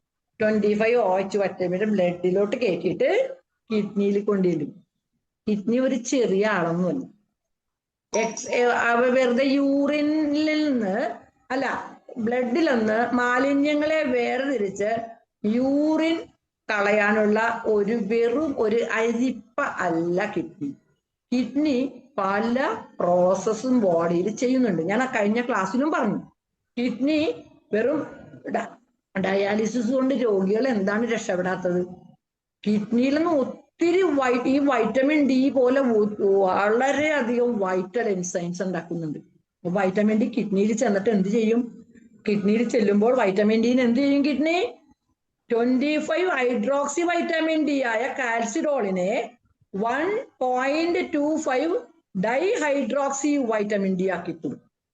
ഡയോക്സി വൈറ്റമിൻ ഡി കണ്ട, ഡൈ ഹൈഡ്രോക്സി. ആദ്യം വെറും ഹൈഡ്രോക്സി ആണ്. 25 ഹൈഡ്രോക്സി വൈറ്റമിൻ ഡിനെ 1.25 ഡൈഹൈഡ്രോക്സി വൈറ്റമിൻ ഡി ആക്കി മാറ്റുന്നു. ആ അതിനെയാണ് കാൽസിട്രോൾ എന്ന് പറയുന്നത്. അതാണ് ശരിക്കുള്ള വൈറ്റമിൻ ഡി. അത് തിരിച്ചു കിഡ്നിയിൽ നിന്ന് ബ്ലഡിലോട്ട് ഇങ്ങോട്ട് വന്നിട്ടാണ് വെടിക്കെട്ട് തുടങ്ങും. തൃശ്ശൂർ പൂരത്തിന്റെ വെടിക്കെട്ടാണ്. വെടിക്കെട്ട് തുടങ്ങാൻ ഇത്രയും ഇതൊക്കെ കഴിഞ്ഞാലേ തുടങ്ങാൻ പറ്റുള്ളൂ. ബ്ലഡിലോട്ട് ഇങ്ങോട്ട് വന്ന് നേരെ കാൽസ്യത്തിനെ ഫോസ്ഫറസിനെ കൂടെ പിടിച്ച് അവർ രണ്ടിനെ ഒരു കോമ്പൗണ്ട് ആക്കി അങ്ങോട്ട് ബോണിനൊക്കെ സ്ട്രെങ്തൻ കൊടുക്കും അല്ലേ. അതുവരെ കാൽസ്യം ഫോസ്ഫറസ് അങ്ങനെ അനാഥമായി നടക്കണേണ്. അവർക്കിപ്പൊ ബ്ലഡിൽ പോയിട്ട് കഷ്ടപ്പെട്ട് കുത്തിയിരിക്കണമെന്ന് ഒരു ആഗ്രഹമില്ല. മനുഷ്യന്റെ ബോണും ഒക്കെ നന്നാക്കണമെന്ന് കാൽസ്യത്തിന് വല്ലതും ഉണ്ടാവും. അപ്പൊ കാൽസ്യത്തിനെ നമ്മൾ ട്രാപ്പ് ചെയ്ത് പിടിച്ച് നമ്മുടെ കാര്യത്തിന് ഉപയോഗിക്കണേ. വൈറ്റമിൻ ഡിനോട് പറഞ്ഞേ, ആ അനാഥമായി നടക്കുന്ന കാൽസ്യത്തിനെ ഫോസ്ഫറസിനൊക്കെ പിടിച്ച് ആ എല്ലിലോട്ട് വെക്കൂ. അപ്പൊ എല്ലിലോട്ട് വെച്ച് അവരെ രണ്ടിന്റെ കോമ്പൗണ്ട് ആക്കി നല്ല എല്ല്. പിന്നെ അപ്പൊ തന്നെ നല്ല പണിയാണ് കേട്ടോ വൈറ്റമിൻ ഡിക്ക്. പിന്നെയാണ് പണി. ഇതിനകത്തായിരിക്കും വലിയ പണിയൊന്നുമില്ലല്ലേ, ഒന്നും എടുക്കാൻ വയ്യ. ഇത് ഇങ്ങനെ ആയി കഴിയുമ്പോ എന്നാ പോയിട്ട് ആ ഇമ്മ്യൂൺ സിസ്റ്റത്തിനെ ഒന്ന് സ്മൂത്ത് ആക്കും. പോയി ഇമ്മ്യൂൺ സിസ്റ്റം അതെ പോട്ടെ, ഓവർ റിയാക്ഷൻ ഒന്നും വേണ്ട, ഒന്ന് സ്മൂത്ത് ആവും. വൈറ്റമിൻ ഡി ചെന്നിട്ട് അതിനൊക്കെ സ്മൂത്ത് ആക്കും അല്ലെ. പിന്നെ മസിൽസ്, പേശികളുടെ കൺട്രാക്ഷൻ, അത് ഓവർ കൺട്രാക്ഷൻ, അതെല്ലാം തന്നെ ഈ കാൽസ്യം വൈറ്റമിൻ ഡിയും കൂടി ആണ് എല്ലാം സ്മൂത്ത് ആക്കി കൊടുക്കുന്നത്. മനസ്സിലായില്ലേ വൈറ്റമിൻ ഡിയുടെ ഇമ്പോർട്ടൻസ് എന്താന്ന്? അതാണ് വൈറ്റമിൻ ഡിയുടെ ഇമ്പോർട്ടൻസ്. അപ്പൊ നമ്മൾ എപ്പോഴും ഡയറ്റ് ആണ് അവിടെ ശ്രദ്ധിക്കേണ്ടത്. ബേക്കറി ഐറ്റംസ് കഴിച്ചാൽ ഒരിക്കലും വൈറ്റമിൻ ഡി അബ്സോർവ് ചെയ്യാൻ പറ്റില്ല. ഇതിനകത്താണ് എത്ര മൃഗങ്ങളിൽ നിന്നുള്ള D3 സസ്യത്തിൽ നിന്ന് D2 എല്ലാം കഴിച്ചിട്ട് വൈറ്റമിൻ ഡി ഉണ്ടാവാത്തത്. കാരണം ഇൻഡസ്ട്രിയൽ ഗട്ടിനെ അതിന്റെ അബ്സോർഷൻ വില്ലാസിനെയാണ് നശിപ്പിച്ച് കളയുന്നത് ബേക്കറി ഐറ്റംസ്. പക്ഷെ ഇനി നമ്മൾക്ക് രക്ഷപ്പെടാൻ മാർഗമില്ല. മിനിറ്റിന് ഒരു ഇഞ്ചിലും ബേക്കറി ഇറച്ചിക്കട, ബേക്കറി ഫാസ്റ്റ് ഫുഡ്. അപ്പൊ നമ്മൾ ഇനി അങ്ങനെ രക്ഷപ്പെട്ട് പോകുമെന്ന് വിചാരിക്കേണ്ട. വൈറ്റമിൻ ഡി ഉണ്ടാക്കുന്ന കമ്പനിക്കൊക്കെ വളരെ നല്ല കാലമാണ്. എപ്പോഴും ഇത് കഴിച്ചോണ്ട് അല്ലാണ്ട് ഫ്രൂട്ട്സ് സപ്ലൈയിലൊന്നും കിട്ടൂല. വൈറ്റമിൻ ഡി അതാണ് കാര്യം. അപ്പൊ നമ്മൾ എന്താണ് പറഞ്ഞു വന്നത്? കാൽസ്യം അല്ലെ? കാൽസ്യമാണ് ഈ ഹൈപ്പർ പാരാതൈറോയ്ഡ് ഹോർമോണിനെ ഉത്തേജിപ്പിക്കുന്നത് അല്ലെ? അപ്പൊ പാരാതൈറോയ്ഡ് ഹോർമോൺ ഗ്ലാൻഡിൽ നിന്ന് പാരാതൈറോയ്ഡ് വന്ന് കാൽസ്യത്തിനെ വലിച്ചെടുത്തു. നമ്മൾ ബേസിക് കാര്യങ്ങൾ പറഞ്ഞു. അപ്പൊ എന്താണ് നമ്മൾ ഇന്ന് എടുക്കുന്നത്? Hyper parathyroidism primary, secondary and tertiary എന്ന് ഇപ്പൊ എടുക്കൂല, കൺഫ്യൂഷൻ ആയിപ്പോ. അപ്പൊ പ്രൈമറി എന്ന് പറയുമ്പോൾ തന്നെ സെക്കൻഡറിയും ടെർഷറിയും ഒക്കെ ഉണ്ടെന്ന് നമുക്ക് മനസ്സിലാക്കണം. പ്രൈമറി ഹൈപ്പർ പാരാതൈറോയിഡിസം അല്ലെ? അതിൽ എന്താണ് പറ്റുന്നതെന്ന് അറിയാമോ? ഏറ്റവും കൂടുതൽ ട്യൂമേഴ്സ് വരുന്നത് പാരാതൈറോയിഡിനാണ്. ഞാൻ ഒത്തിരി പേഷ്യന്റിനെ കണ്ടിട്ടുണ്ട്, കാര്യം മനസ്സിലാവാതെ. അതാണ് നമ്മൾ പാരാതൈറോയിഡ് ഒരു ഇമ്പോർട്ടൻസും കൊടുക്കുന്നില്ല. കാര്യം മനസ്സിലാവാതെ 2 to 3 years നരകയാതന അനുഭവിച്ചിട്ട് അയാൾക്ക് പേശിയുടെ കുഴപ്പം, അതങ്ങനെ പോട്ടെ. കാൽസ്യം ആരും കാൽസ്യം ചെക്ക് ചെയ്യണില്ല, കാൽസ്യം ലെവൽ ചെക്ക് ചെയ്യുന്നില്ല. എന്താണ് അവിടെ കാൽസ്യത്തിന് സംഭവിച്ചുകൊണ്ടിരിക്കുന്നത്? Hyper parathyroidism. ഹൈപ്പർ എങ്ങനെയാണ് ഹൈപ്പർ പാരാതൈറോയിഡിസം വന്നത്? അതിൽ അഡിനോമ എന്ന് പറയും. അഡിനോമയും അഡിനോകാൽസിനേമയും വ്യത്യാസമുണ്ട്. അഡിനോമ എന്ന് പറയുമ്പോൾ പാരാതൈറോയ്ഡ് ഗ്ലാൻഡ് വലുതാവും. പക്ഷെ ഒരു കുഴപ്പം എന്താന്ന് അറിയാമോ? ആ അഡിനോമ എക്സസ് പാരാതൈറോയ്ഡ് ഹോർമോൺ സ്വന്തമായിട്ട് പ്രൊഡ്യൂസ് ചെയ്യും. കാൽസ്യം ലെവല് നോക്കൂല. ഹൈപ്പർ തൈറോയ്ഡ് പിറ്റ്യൂട്ടറിക്ക് ഹൈപ്പോതലാമസിനെ മൈൻഡ് ചെയ്യൂലല്ലോ. പണ്ടേ റൗഡിയാണ്, മൈൻഡ് ചെയ്യൂല.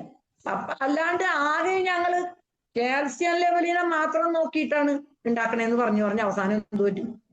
ഈ പാരാതൈറോയ്ഡ് ഹോർമോൺ എങ്ങനെ ഉണ്ടാക്കും? കാൽസ്യം ലെവല് പോലും അറിയാതെ ഈ അഡിനോമ സോളിറ്ററി, നമ്മൾ ഓട്ടോണോമസ് എന്ന് പറയുന്നത്.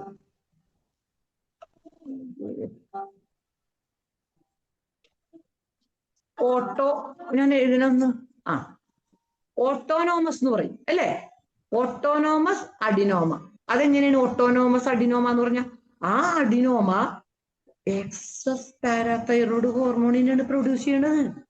ഞാൻ തൈറോയിഡിൽ പറഞ്ഞു, ഹൈപ്പർ തൈറോയിഡിസത്തിൽ one of the major reason ഓട്ടോഇമ്യൂണിന്റെ ഒപ്പം നിൽക്കുന്നത് അഡിനോമയാണ്. ആ തൈറോയിഡിലും അഡിനോമ വരും. അഡിനോമ എന്ന് പറഞ്ഞാൽ ഗ്ലാൻഡിന്റെ ഗ്രോത്ത് ആണ്. പക്ഷെ ഗ്രോത്ത് എന്താണ് ചെയ്യണമെന്ന് അറിയുമോ? സ്വന്തമായിട്ട് ഈ ഹോർമോൺ അങ്ങോട്ട് പ്രൊഡ്യൂസ് ചെയ്യാൻ തുടങ്ങും. അതാണ് ഒരു പ്രശ്നം. ഈ അഡിനോമകളാണ് ഒരു ശല്യം. ഇവർക്ക് ഒന്നും നോക്കണ്ട. അപ്പൊ തൈറോയിഡിൽ എന്താ പറയണത്? ഉണ്ടാക്കിക്കോ, T3 T4 ഉണ്ടാക്കിക്കോന്ന്. ഇവര് തന്നെയാണ് TSHന്റെ പണിയെടുക്കണത്. അപ്പൊ ബോഡിക്ക് മനസ്സിലാവൂല. അതാണ് one of the major reason of hyper thyroidism. ഇവിടെ എന്താണ് ഈ അഡിനോമ? ഏറ്റവും കൂടുതൽ അഡിനോമയും ക്യാൻസേഴ്സും വന്നത് പാരാതൈറോയിഡിലാണ്. അത് ശ്രദ്ധിക്കേണ്ട ഒരു കാര്യമാണ്.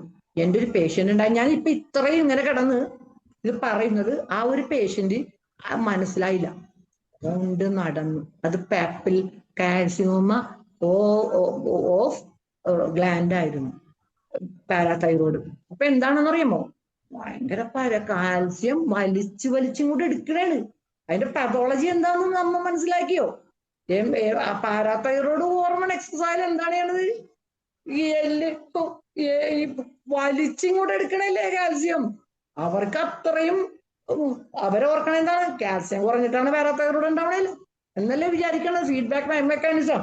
അപ്പോ ഒരു ദിവസം ഒരു മനുഷ്യന് വേണ്ട കാൽസ്യം ബോഡി എടുത്തു വെച്ചിട്ടുണ്ട്. ആ ലെവലൊക്കെ മറികടന്ന് ഇൻഡസ്റ്റൈനിൽ ഇങ്ങോട്ട് വലിക്കും. ഇൻഡസ്റ്റൈനിൽ നിന്ന് വലിച്ചു കഴിഞ്ഞാൽ പിന്നെ എവിടെ നിന്നാ വലിക്കണത്? ബോണിൽ നിന്നാണ് വലിക്കണത്. അതാണ് അതിന്റെ പത്തോളജി. അപ്പൊ നമ്മളിവിടെ ക്യാൻസർ ആയിക്കോട്ടെ അഡിനോമ ആയിക്കോട്ടെ, ആ സാധനം അറിയാതെ നിൽക്കുമ്പോ അത് അറിയണില്ല. ആരും ഒരു ഡോക്ടേഴ്സും പാരാതൈറോയ്ഡ് നോക്കുന്നില്ല. ആ ഹൈപ്പർ കാൽസ്യം ബോഡിയിൽ ഉണ്ടാവാൻ ഒരു 100 കാരണങ്ങളുണ്ട്. അത് ഒരു മണിക്കൂറല്ല ഒരു ദിവസം പറഞ്ഞാലും തീരൂല. പല കാരണങ്ങളുണ്ട് കാൽസ്യം കൂടാനായിട്ട്. എന്തെങ്കിലും കൊണ്ടായിരിക്കും കാൽസ്യം കൂടി, എന്തെങ്കിലും മരുന്നൊക്കെ കഴിച്ചാലൊക്കെ കൂടും. പക്ഷേ ഇവിടെ കാൽസ്യം ഇവര് ഓർക്കണം എന്താണ് കാൽസ്യം ഇവിടെ കുറഞ്ഞിട്ടാണല്ലോ പാരാതൈറോയ്ഡ് ഹോർമോൺ എല്ലെല്ലിലൊന്ന് നിയന്ത്രണമില്ലാതെ വലിച്ച് ബ്ലഡിലോട്ട് ഇടും കാൽസ്യം. എന്തൊരു ഡേഞ്ചർ സിറ്റുവേഷൻ ആണെന്ന് അറിയാമോ അത്? നമുക്ക് നിയന്ത്രിക്കാൻ പറ്റൂലല്ലോ, ഉള്ളിലല്ലേ. അപ്പോ ബോണിന്റെ ശക്തി കുറഞ്ഞ് ഓസ്റ്റിയോപോറോസിസ് ആയി എല്ലൊക്കെ വളയാൻ തുടങ്ങും. മാത്രമല്ല കടുത്ത വേദനയല്ലേ. ബോണിന്റെ ഡെൻസിറ്റി കുറഞ്ഞിട്ട് രോഗികളോടൊന്ന് നോക്ക്. ആ കൈ നമ്മുടെ ശരീരം വെട്ടിമുറിച്ചാൽ ഇത്രയും പ്രശ്നം ഉണ്ടാവില്ല. അപ്പൊ നമ്മുടെ ഒരു പാരാതൈറോയ്ഡ്, പ്രൈമറി ഹൈപ്പർ പാരാതൈറോയ്ഡ് രോഗികളെ നമ്മൾ എങ്ങനെയാണ് പാത്തോളജി ഡിഫൈൻ ചെയ്യണമെന്ന് അറിയാമോ? 4 വാക്കാണ്. അതായത് കടുത്ത വയറുവേദന. മാക്ഫോസ് ആലോചിച്ചാൽ മതി. ഇവർക്ക് കടുത്ത വയറുവേദന ഇരിക്കും, അത് നേവലിന്റെ അവിടെ. അപ്പൊ ഇവര് അതുകൊണ്ട് ഗ്രോൺസ് എന്നാണ് പറയുന്നത്, ഞരങ്ങും. ആ വാക്കുകള് പത്തോളജി എത്ര ബുക്കുണ്ട് അത്രയും പത്തോളജി ഡിസ്ക്രൈബ് ചെയ്ത് ഞരങ്ങും ഈ രോഗി കിടന്ന്. അപ്പൊ പാരാതൈറോയ്ഡാന്ന് കണ്ടുപിടിച്ചില്ലെങ്കിൽ അവര് കാലങ്ങളോളം കിടന്ന് ഞരങ്ങുമല്ല. കടുത്ത ബോൺ പെയിൻ, നടക്കാൻ പറ്റില്ല. അപ്പോൾ ഓർക്കണം എന്താ, ബ്ലഡിൽ നോക്കിയിട്ട് വലിയൊന്നും കാണാനൊന്നുമില്ല, ഇതെന്താണ് വെറുതെ കിടന്ന് മോങ്ങണേ. കണ്ട ആ മോങ്ങുന്നു മലയാളത്തിലെ വാക്കാണ് മോങ്ങുന്നു, അത് ഇംഗ്ലീഷിൽ ഗ്രോൺസ് എന്നാണ്. പിന്നെ എന്താണ്, അവരിങ്ങനെ കിടന്ന് വിലപിക്കും, മോൺസ് അല്ലെ, മോൺസ്, മോർണിംഗ് ഒന്നും പറയൂല. അപ്പൊ എപ്പോ ആര് അയ്യോ എനിക്ക് വേദന എടുത്തിട്ടില്ല, എനിക്ക് അങ്ങനെ കിടന്ന് ഇങ്ങനെ വിലപിച്ചുകൊണ്ടിരിക്കും. അതാണ് ആ 4 വേറെ 2 കൂടി ഞാൻ പറയാം. അപ്പോ അത്രയും കടുത്ത വേദന, എല്ലിലൊന്ന് കാൽസ്യം ബ്ലഡിലോട്ട് മൊബൈലൈസ് ചെയ്യുമ്പോ. അപ്പോ നിയന്ത്രിക്കാൻ പറ്റണില്ല, ഫീഡ്ബാക്ക് മെക്കാനിസം ഒന്നും അവിടെ ഇല്ല. കാരണം അഡിനോമയാണ്. അതിന്റെ ട്രീറ്റ്മെന്റ് ശരിക്കും പറഞ്ഞാൽ അഡിനോമ റിമൂവ് ചെയ്ത് കളയണം കേട്ടോ. അഡിനോമേനെ എടുത്തു കളയണം. എടുത്തു കളയുമ്പോ കുറെ സമയം വൈകുന്തോറും ബോഡീനെ നശിപ്പിച്ചു കളയും. അതേസമയം early detection, adenoma 4 parathyroid hormone gland ഉണ്ടല്ലോ, അപ്പൊ ഒന്നിലൊക്കെ അഡിനോമ ഉണ്ടാവുള്ളൂ. അതിന് ഇമ്മീഡിയറ്റ് ഇൻസിഷൻ, നമ്മൾ പോലും അത് കണ്ടുപിടിച്ചാൽ വെച്ചോണ്ടിരിക്കരുത്. ആ ഇൻസിഷൻ എടുത്തു കളഞ്ഞു കഴിഞ്ഞാൽ പിന്നെ ഇവരുടെ ഹൈപ്പർ ആക്ടിവിറ്റി ഇല്ല. അഡിനോമ എടുത്തു കളഞ്ഞല്ലോ, പിന്നെ മറ്റുള്ളവർ മര്യാദ 4 പേരിൽ 3 പേരുണ്ടല്ലോ. അപ്പോ അഡിനോമ ശ്രദ്ധിച്ചില്ലെങ്കിൽ എന്തു പറ്റും, ഈ കാൽസ്യം മുഴുവൻ കൂടി ബ്ലഡിൽ അക്യൂമുലേറ്റ് ചെയ്തിട്ട് കാർഡിയാക് അറസ്റ്റ് വരൂലേ, ബ്ലഡ് വെസൽസിൽ മുഴുവൻ കാൽസിഫിക്കേഷൻ. അതാണ് അതിന്റെ പ്രശ്നം. രക്തക്കുഴലുകളിൽ മുഴുവനും കാൽസ്യം ഉടഞ്ഞ് ഹാർട്ട് അറ്റാക്ക്, ബ്ലോക്ക്, തലച്ചോറിലോട്ട് പോയിട്ട് എന്താണ് സ്ട്രോക്ക്. മസിൽസില് ഇവര് എക്സസ് ആകുമ്പോഴും ടെറ്റനി വലിച്ചു പിടിക്കും. അതിനുശേഷം ഇവര് കിഡ്നിയിലോട്ട് പോവാണ് അരിക്കാൻ. ഒരു കിലോ അരിക്കേണ്ടതെടുത്ത് 10 കിലോ ആയിട്ടാണ് ചെല്ലണം. കിഡ്നി ഇങ്ങനെ 2 പാവം ഓർഗൻസ് ആണ് അല്ലെ. ആ 10 കിലോ കൊണ്ട് ചെല്ലുമ്പോ കിഡ്നിക്ക് ഒന്നും ചെയ്യാൻ പറ്റൂല. അക്യൂമുലേഷൻ ഓഫ് കാൽസ്യം അക്യൂമുലേറ്റ് ചെയ്ത് എന്ത് പറ്റും, കിഡ്നിയിൽ മുഴുവൻ കല്ല്. 3ാമത്തെ മോൺസ് കിഡ്നിയിൽ കല്ല്. അപ്പൊ നല്ല വേദന ആയിരിക്കുമല്ലോ. കിഡ്നിയിലെ കല്ലിന്റെ വേദന മതി. അപ്പൊ കിഡ്നിയിൽ കല്ലിന്റെ വേദന, അത് പേശികൾക്ക് മുഴുവൻ വേദന, കൈകാലുകൾക്ക് വേദന, വയറ് കടുത്ത വേദന, വയറുവേദന. അപ്പൊ ഓർക്കും ഈ വയറുവേദനയൊക്കെ എല്ലാവരും ചെയ്യും, സ്കാനൊക്കെ ചെയ്യും. അത് പക്ഷേ ഇത് ഹൈപ്പർ പാരാതൈറോയിഡിസത്തിന്റെ പ്രശ്നമാണ്. അതാണ് ഓരോ ഡയഗ്നോസിസ് വരുമ്പോൾ നമ്മൾ അത് കംപ്ലീറ്റ് പഠിച്ചാലേ നമുക്കത് മനസ്സിലാവുള്ളൂ അല്ലേ. അപ്പൊ നമ്മള് എന്താണ് ബ്ലഡ് ടെസ്റ്റ്, ഇങ്ങനെയൊക്കെ ഒരു സംശയമൊക്കെ നമുക്ക് തോന്നും. അപ്പൊ എന്താണെന്നറിയാമോ, നമ്മൾ എങ്ങനെ ഇത് കണ്ടുപിടിക്കണമെന്നറിയാമോ? Routine checkup. അതിൽ നമ്മളെപ്പോഴും കാൽസ്യം എഴുതുമല്ല, കാൽസ്യം 25, അതായത് കാൽസ്യം 25 OH വൈറ്റമിൻ ഡി എഴുതും. അല്ലാണ്ട് ബ്ലഡിന്റെ 125 ഡയോക്സി വൈറ്റമിൻ ഡി എഴുതാൻ പറ്റൂല.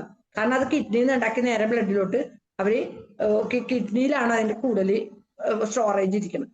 പക്ഷെ ലിവറിൽ അത് പെട്ടെന്ന് റിലീസ് ചെയ്യുന്നുണ്ട് നമ്മൾ വൈറ്റമിൻ ഡി 25 ഹൈഡ്രോക്സി എഴുതണം. പക്ഷേ നമ്മൾ ഒരു രോഗീനെ ചെക്ക് ചെയ്യണുണ്ട്, വയറുവേദനയാണ്, കിഡ്നിക്ക് സ്റ്റോൺ തള്ളി കളഞ്ഞിട്ട് പോകുന്നില്ല, കാൽസ്യം സ്റ്റോൺ ആണ്, കടുത്ത വേദനയാണ്, കരച്ചില്, മോങ്ങല്, വയറ് പൊത്തിപ്പിടിച്ച് കരയുന്നു. മാക്ഫോസ് ഓർത്താൽ മതി, മാഗ്നീഷ്യം ഫോസ് അല്ലേ, 2 കുറഞ്ഞിരിക്കണ ബോഡിയിൽ. അപ്പോഴാണ് ഈ മാക്ഫോസ് നമ്മുടെ മരുന്നുകൾ നമ്മളറിയാതെ കൊടുക്കണം മനസ്സിലാവാം. മാഗ്നീഷ്യം ഇല്ലാതെ ഒരിക്കലും ഈ മെറ്റബോളിസം കറക്റ്റ് ആവില്ല. ഏത് പാരാതൈറോയിഡിന്റെ മെറ്റബോളിസം. അപ്പൊ ഈ ഹൈപ്പർ പാരാതൈറോയിഡിൽ മാഗ്നീഷ്യവും ഫോസ്ഫറസും കുറഞ്ഞിരിക്കും. അതുകൊണ്ടാണ് മാക്രോസ് കൊടുക്കുമ്പോ കുറയണം. കാര്യം എന്താണെന്ന് വെച്ചാല് ഈ മാഗ്നീഷ്യവും ഫോസ്ഫറസും പാരാതൈറോയിഡ് ഹോർമോൺ പറയും മാഗ്നീഷ്യവും ഫോസ്ഫറസും അവിടെ നിന്നോട്ടെ നമുക്ക് ആവശ്യമുള്ളതെന്ന് പറയും. പക്ഷെ കാൽസ്യം ഹൈ ലെവൽ സമ്മതിക്കൂല. കിഡ്നിയോട് പറയും കംപ്ലീറ്റ് അടിച്ചു കളഞ്ഞേക്കാൻ പറയും. അപ്പൊ പാരാതൈറോയിഡ് ഹോർമോണിനെ മറികടന്നിട്ടാണ് എക്സസ് ലെവൽ കാൽസ്യം വർക്കാണ്. അപ്പൊ അവിടെ ഒരു നിയന്ത്രണവും ഇല്ല, ഒരു നാദമില്ല. അപ്പൊ പാരാതൈറോയിഡ് ഒന്ന് ട്രൈ ചെയ്യുന്നുണ്ട്. ഇവിടെ ഇവർ ഈ മാഗ്നീഷ്യത്തിനെ ഫോസ്ഫറസിനെ കിഡ്നിന്ന് തിരിച്ചു പിടിക്കാൻ. പക്ഷേ ഹയസ്റ്റ് ലെവൽ കാൽസ്യം സമ്മതിക്കൂല. കാൽസ്യം അതിലിടപെട്ട് ഓവർ പവർ ചെയ്ത് കംപ്ലീറ്റ് മാഗ്നീഷ്യത്തിനെ പുറത്തു കളയും. അപ്പോ ഹൈപ്പർ പാരാതൈറോയിഡിസത്തിൽ മാഗ്നീഷ്യത്തിന്റെ ലെവല് ക്രമാതീതമായി കുറയുമ്പോൾ രോഗത്തിന്റെ തീവ്രത അത്രയുണ്ടെന്ന് നമുക്ക് മനസ്സിലാവും. അത്രയും ഹൈ ലെവലിലാണ് കാൽസ്യം നിൽക്കുന്നത്. ഒരു മാഗ്നീഷ്യത്തിന്റെ ഒരു തരി പോലും വെക്കാണ്ട് ഇവരെ കിഡ്നിയിൽ കൂടി അടിച്ച് കളയുമ്പോ എന്താണ് ഇന്റർഫറൻസ്? ദർ ഈസ് ഡിസീസ് അത്രക്ക് സിവിയറസ്റ്റ് ഫോമാണ്. ഹൈ കാൽസ്യം ആണ് പാരാതൈറോയിഡിനെ മറികടക്കുന്ന കാൽസ്യം. അപ്പോ ആ ഒരു പ്രോബ്ലം അല്ലെ, ഹൈപ്പർ പാരാതൈറോയിഡിസത്തിന്റെ പ്രശ്നങ്ങളിൽ ഈ എല്ലുകൾ. അപ്പൊ നമ്മൾ അഡിനോമ എടുത്ത് കളയും. ട്രീറ്റ്മെന്റ് ആണ്, അഡിനോമ എടുത്ത് കളയും ഒന്ന്. പക്ഷെ പിന്നെയും ഹൈപ്പർ പാരാതൈറോയിഡിസത്തിൽ വേറെയും പ്രശ്നങ്ങളുണ്ട്. ഹൈപ്പർപ്ലാസിയ അല്ലെ, ഒരു അമിതമായിട്ടുള്ള എൻലാർജ്മെന്റ് ആണ്. പ്ലാസിയ എന്ന് പറയുമ്പോഴത്തേക്കും പത്തോളജിക്കൽ എൻലാർജ്മെന്റ് ആണ്. അപ്പൊ ഈ ഹൈപ്പർപ്ലാസിയ ഒരു മേജർ റീസൺ ആണ്. ഹൈപ്പർപ്ലാസിയ വന്നു കഴിഞ്ഞാൽ പാരാതൈറോയിഡ് ഹോർമോൺ വളരെയധികം കൂടും. ഹൈപ്പർപ്ലാസിയയുടെ കണ്ടീഷനിൽ ആക്ച്വലി ഹൈപ്പർപ്ലാസിയ ചെയ്യുമ്പോൾ കിഡ്നീനെ നമുക്ക് പാരാതൈറോയിഡിനെ എടുത്തു കളയാൻ പറ്റൂല. പക്ഷെ എന്നാലും ചിലപ്പോൾ ഓവറായിട്ട് ഹൈപ്പർപ്ലാസിയ ഉണ്ടെങ്കിൽ രണ്ട് മേജർ റീസൺ ആണ്. അത് നമ്മൾ തൈറോയ്ഡ് ഹോർമോണ് ചിലപ്പോ മിനിമം ഇൻവേസീവ് സർജറി എന്ന് പറയും. മുഴുവൻ എടുത്തു കളയാണ്ട് ആ കൂടുതൽ ഹൈപ്പർപ്ലാസിയ വന്നിരിക്കുന്ന ആ പാരാതൈറോയ്ഡ് ഗ്ലാൻഡിനെ മാത്രം മിനിമൽ ഇൻവേസീവ് സർജറിയാണ്. അങ്ങനെ ചെയ്യും.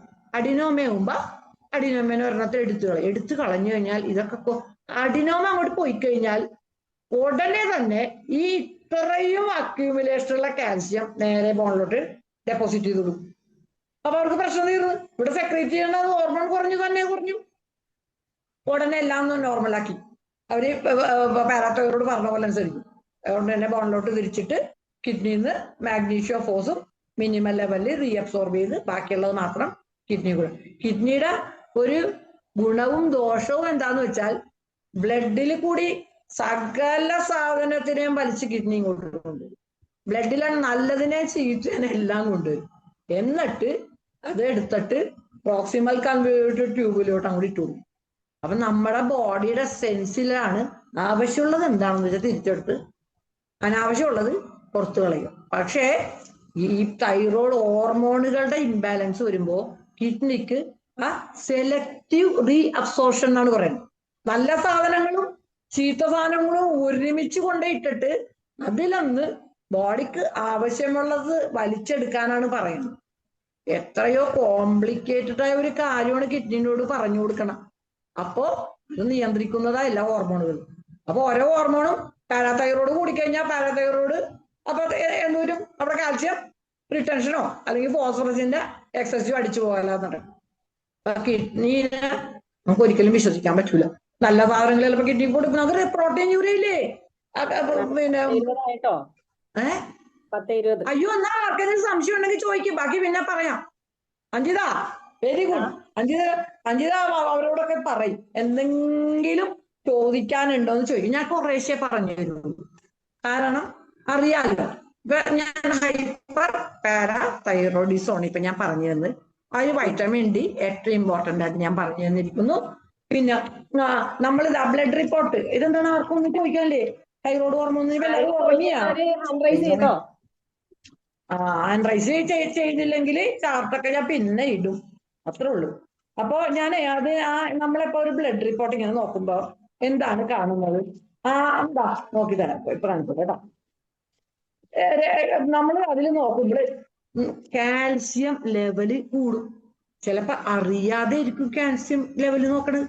അപ്പൊ 9.8.5 to 11 പകരം 15, 20 അപ്പൊ തന്നെ നമുക്ക് ഒരു സംശയം. എല്ലാ കാൽസ്യം ലെവലും ഹൈപ്പർ പാരാതൈറോയിഡ്സ് അല്ല കേട്ടാ. ഒരു കുറെ ചാർട്ട് ഉണ്ട്. എന്നാലും അപ്പൊ നമുക്ക് ബാക്കി കാര്യങ്ങൾ നോക്കാലോ. അപ്പൊ നമ്മൾ പാരാതൈറോയ്ഡ് ഹോർമോൺ നോക്കണം, കറക്റ്റ് അല്ലേ?